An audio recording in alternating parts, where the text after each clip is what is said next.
President Biden is in Brownsville, Texas, as his administration is touting efforts to secure the border. It comes amid new partisan debate over what's the real solution to the border crisis. Joining us now live is NTD's White House correspondent Iris Tao, who's in Brownsville. Good evening, Iris. So what is the latest with President Biden's visit?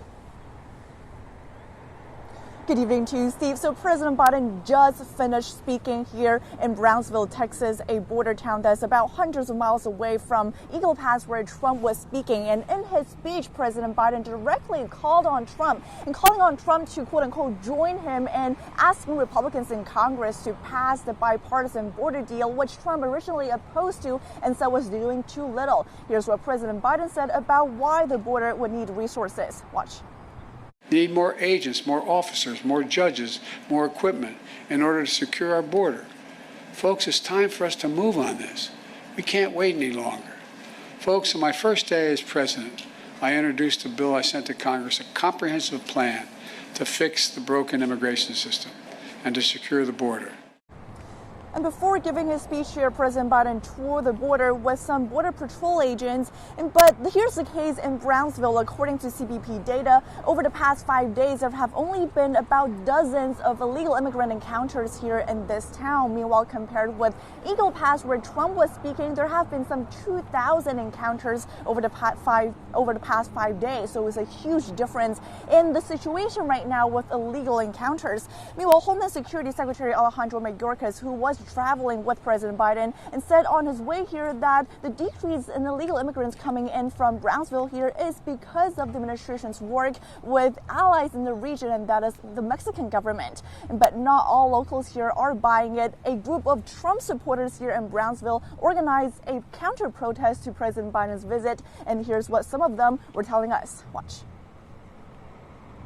He should have went somewhere where there's more people crossing. He's coming a bit too late because now we only have a very few coming through. It is because of Governor Abbott.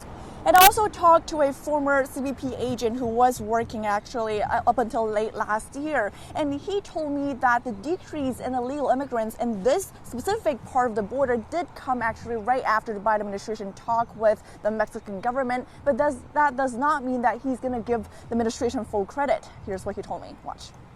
Recently, we saw a massive decrease, especially here in Texas. And it was near the time where the Biden administration actually met with the Mexican government. It also shows that they could have done this from day one. So we are seeing this interesting split screen moment where on one hand we have President Biden speaking, and on the other side we have President Trump. President Biden did insist earlier that he did not know before that Trump, or what he called his good friend, was coming around the same time. So it remains to be seen how the clashes here at the border between the two will actually play out in border policies. Steve. NTD's White House correspondent Iris Tao tracking the president live in Brownsville. Thank you, Iris. And while President Biden and former President Trump are visiting different points on that southern border, the Biden administration's immigration policy in the spotlight. We hear now from Jessica Vaughan, Director of Policy Studies for the Center for Immigration Studies. Jessica Vaughan, thank you so much for joining. Thank you for having me. Of course, Jessica, you testified before the House Subcommittee on National Security, the Border, and Foreign Affairs not too long ago about the consequences. Specifically, I want to ask you about of catch and release at the southern border. Tell us about the numbers of illegal immigrants who are now in the country because of catch and release, and compare those, I guess, to the number of illegal immigrants who entered the country under previous administrations.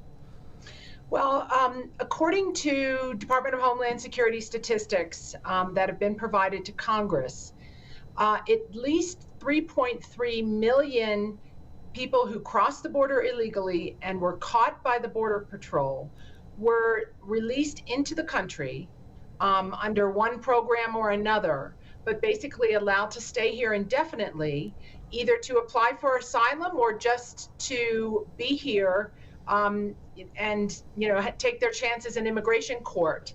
And that's not even counting the nearly 2 million, we believe, who've evaded the Border Patrol and arrived here. And this is an enormous number and is exponentially greater than under any other previous administration. And that's because of the Biden administration's explicit catch and release policies, where they are telling the Border Patrol not to process people the way the law provides, not to detain and remove them, but to allow them to come in, even if they're unlikely to be able to qualify for asylum. So it's quite unprecedented. So right now, I guess you could say in the spotlight, if you will, is that horrendous murder that took place down in Georgia, the nursing student there, Laken Riley. I mean, ultimately, could you trace back, or do you think that this could have been prevented if catch and release was not in place, I guess? Absolutely. I think it's clear that this case is directly related to the catch and release policies. He arrived in September, the man who's accused of killing her arrived in September of 2022 and was processed by the Border Patrol and released. He came from Venezuela. It's not clear that he made any attempt to say that he was fleeing persecution or oppression. He was just waved into the country, went to New York, lived there for a while, was arrested in New York for some reasonably serious offenses, endangering a child, and then moved to Georgia, where he lived with his brother, who was also here illegally, working with a false green card, but had come in the same way. And so if he had not been let in under these, policies that overwhelm the Border Patrol, then he would not have been here to begin with, and should not have been here, because there's no reason. The law provides for him to have been removed from the country before he ever made it to his way to Georgia to commit, this crime that he's accused of committing. Jessica Vaughan, really important perspective. Thank you. Thank you. And now over to Eagle Pass, Texas, where former President Trump just gave remarks, where our NTD's Arian Pazdar is live on the ground. Arian, great to see you here. What is the situation, and what is the former president saying? That's right, Steve. So good to see you too. So you're right, the former president is down at Shelby Park right now. Now, as soon as he arrived, we saw local law enforcement giving him and Texas Governor Greg Abbott a tour of the park, right, showing them the facilities and showing them the border. After that, Trump gave some remarks, basically praising local law enforcement and praising the state of Texas, saying they're doing a great job in tackling the immigration crisis. Lastly, Trump also compared it to the situation in California, saying that the Golden State is not doing a good job in securing the U.S. border.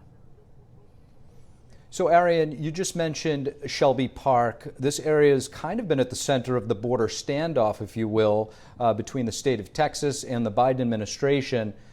Can you give us any updates there?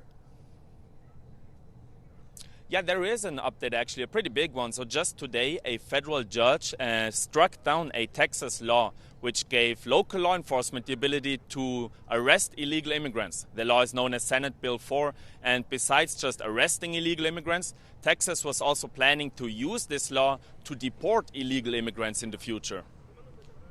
Thank you for watching the Capitol Report. If you want to see our full broadcast, check us out at epochtv.com.